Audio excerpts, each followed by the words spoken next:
John Scott, Chief of School Safety and Security for the Texas Education Agency. Thank you so much. Thank you for having me.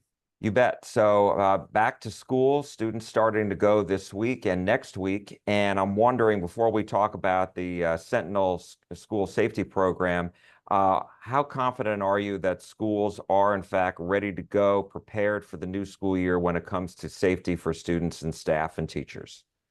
Well, I think schools have come a really long way. I'm confident that schools are safer than they have been ever before.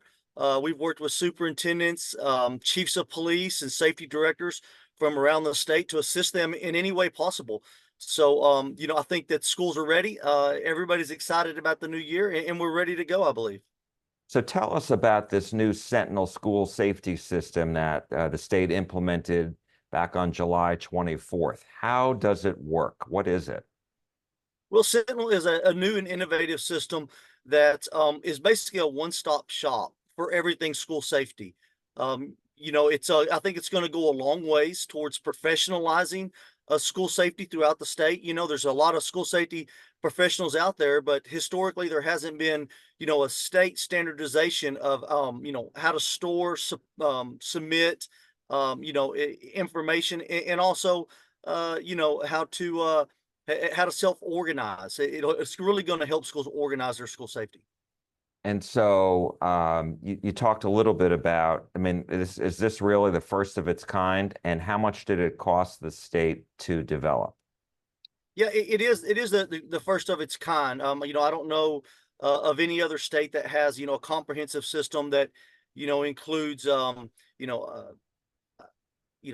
intrusion detection audits, district vulnerability assessments, technical assistance and training, emergency management, behavior threat assessment. It's an all-inclusive system. It's new this year, but school districts are somewhat familiar with it. Last year, we utilized an intrusion detection audit dashboard that was really helpful for school districts. It simplified things. We got away from emails and from portals and things like that maybe historically schools, got an email that they needed to submit something, but maybe it was due in 30 days and, they forgot about it, or, it wasn't on their radar immediately, so schools are doing a lot of things, and school safety is obviously, their top priority. But what Sentinel's going to do is Sentinel is really going to it's going to help them organize. It's a one-stop shop. When something's due, or if they need to complete a task, it's going to alert them where it's going to let them focus their time on doing school safety and really help organize them. So is this mandatory for all school districts to be a part of? Well, I'll start with saying it's free to all school districts. There's no cost to school districts, and it is mandatory that they participate. All school districts will participate as they did in the intrusion detection dashboard last year. Again, all the superintendents and safety personnel, they really applauded. The dashboard last year. It simplified things for them. This is not just one step, but many steps forward that's going to assist them. So I think schools are excited about it. As you said, that we launched on July 24th. And on July 25th, we had over 2,100 authorized users log in. And I haven't checked it this week, but as of Friday, we had over 4,000. So schools are excited about it. And so is this a large database where schools have to enter their intruder detection audits that are done, other required checks that are done? Is this where they just enter everything? And this is obviously not for the public, but for the schools to just see themselves and for you to track? Well, you are correct that schools will enter information in there that historically, they've already had to submit to TEA for school safety monitoring. And it is not a public facing system. But there's also another side. There's a side where, us as at TEA, when we conduct an intrusion detection audit, we also enter that information there. So, the superintendents are able to see the results of those audits real time. It also assists with us with emergency management and letting us communicate with school districts. A lot of times when you have an emergency, whether that be, flooding or a hurricane, a train derailment, or a man-made disaster, um, you know, school districts have a hard TA has a hard time getting information out to school districts, and school districts have a hard time getting information back. And Sentinel's going to facilitate that. It's going to allow us to take information that the state has and provide that to school districts in a very quick fashion. But more so, it's also going to allow school districts to provide the state information to better the state's ability on their decision making. So it's going to facilitate that communication also. God forbid, a zillion times over, we have another school shooting. How does this help these schools and, neighboring schools, et cetera, and the state? I mean, so if God forbid, again, this should happen, are you saying that basically schools can reach out to law enforcement? This is another way of communicating with law enforcement, with the TEA, and then TEA can reach out to DPS? I mean, is that how this is going to work? Well, first and foremost, the school district would use their silent panic technologies and also, 911 immediate.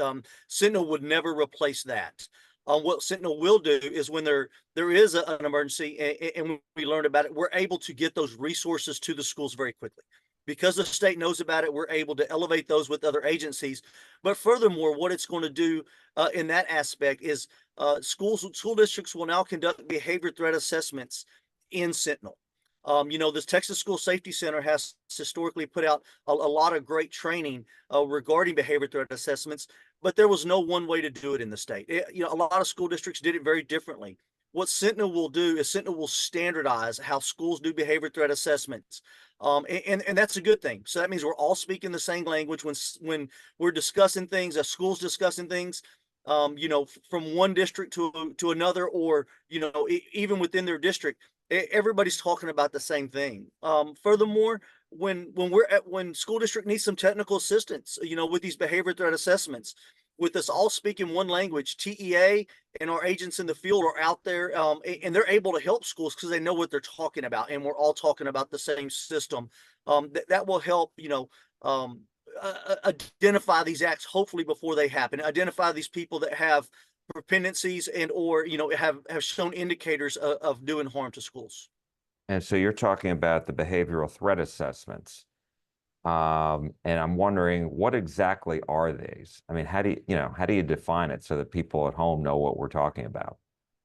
Well, a behavior threat assessment, is an assessment. It's an assessment conducted on somebody that, a student that maybe has,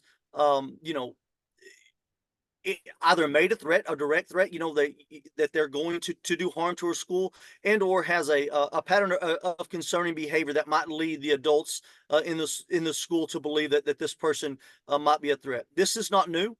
This is something that Texas schools have been doing for a while now.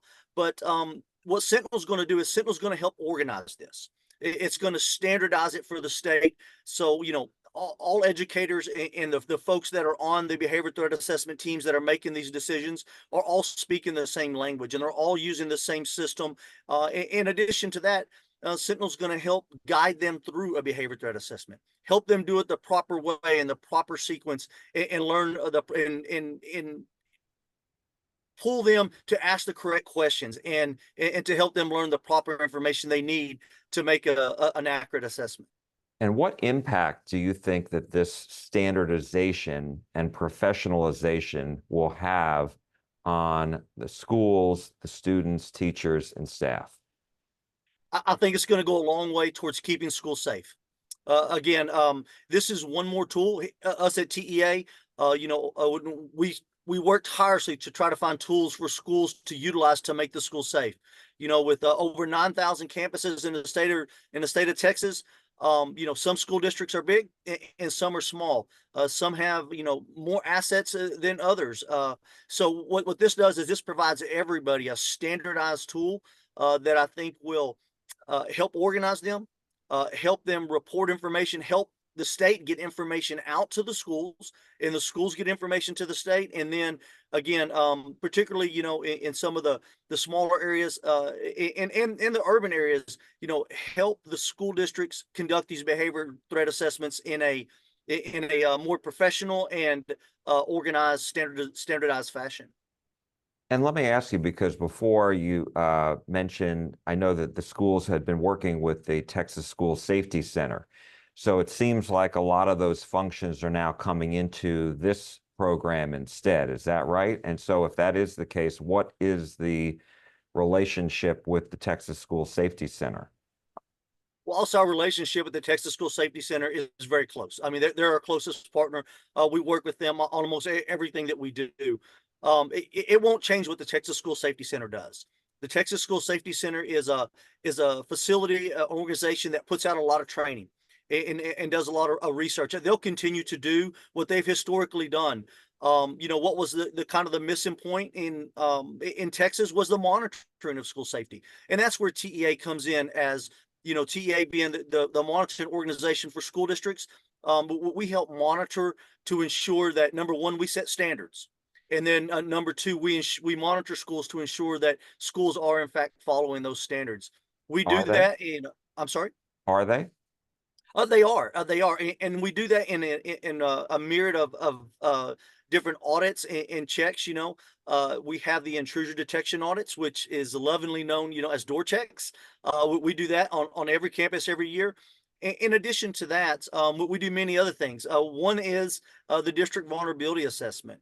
In the landmark bill HB3 that passed in the 88th legislative session, it directed TEA to conduct detailed vulnerability assessments of 25% of school districts every year. There's a lot of school districts, over 1,200 school districts, so that's quite a task. But we do that, and we do that in a very detailed fashion. Where we have security professionals that work for TEA that live and work in different parts of Texas that go out and do these district vulnerability assessments to ensure that schools, in fact, are meeting statutory requirements throughout the year.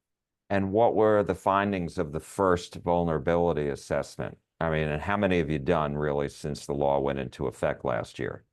Well, the law just went into effect last year, and then it took us some time to hire some of our folks and get started. But last year we did almost 70, almost 70. They take a while. It's not a courtesy look. It is a deep dive into the schools. So we do that.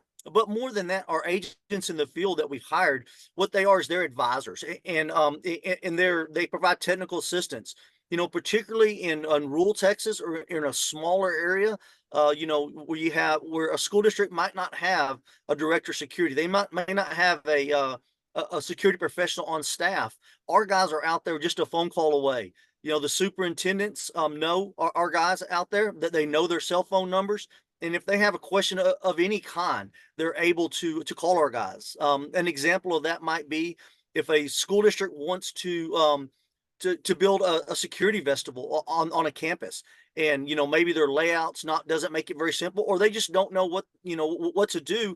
They call our guys, and our guys physically travel to the campus or they're in person and help them. And that could be anything from construction, building a security vestibule, to a question about where to position cameras, or fencing question, just anything to do with school safety. Our agents are out there to provide that technical assistance and help them in any way possible. Based on that first 70 districts that were part of this vulnerability assessment, what trends did you see that were troubling that need to be addressed? Well, I think that the schools did very well. I think the schools did well. There are always small issues, that schools don't see. It's no major issues, but small things. It's kind of, I kind of compare it to like somebody checking your spelling. You've seen it, and but to have an outside set of eyes come look at it, I think goes a long way. And to my knowledge, Texas is the only state that does that. We're the only state that does, external security audits that are physically on campus and walking around on campuses talking to folks. And the legislature is coming back into session in January. What would you like to see the legislature pass to further help you and your team do their job in helping these school districts be as safe as they can for students, teachers, and staff? Well, I think that we've come a long way. You know, we had SB 11, I believe, was in the 86th, 87th legislative session, and then HB 3 in the 88th. You know, I'm not prepared to talk about, you know, what might come in the future, but you know, we're willing to work with the legislators in any way possible, and with school districts to help them, you know, make their facilities safer to keep their students and staff safe at all times. John Scott, Chief of School Safety and Security at the Texas Education Agency. Thank you so much. We appreciate it. Thank you for the opportunity, sir.